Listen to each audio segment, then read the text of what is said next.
तो मुझे फाइनाली आसिक पहुंची शंख भवन में देखिए बिजू बाबू फोटो लगी मु बहुत दिन मोर स्वप्न था कि नवीन सार सहित मीटअप करने तो मुझे फाइनाली शंख भवन को आसती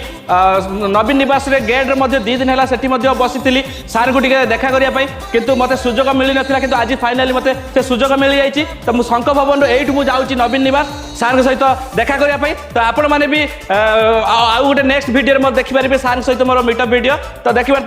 शंख भवन केते बड़ भवन अंक भवन तो मुझे आसी नी कि फर्स्ट टाइम आसी तो देखिए बहुत सारा सारंकर फोटो सब लगा जाइए सूती बहुत दिन पुराना सूती ये लुचिकी रही शंख भवन में जो मैंने भी आसी ना थे आसतु देखु बहुत भल लगे देखिए सारंकर शिल्प विकास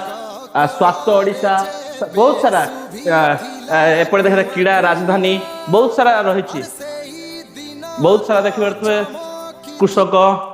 ये रही जनजाति खाद्य आईटा शंख भवन ये कैंटीन जो मैंने भी आसी ना देखीदे यहाँ कैंटीन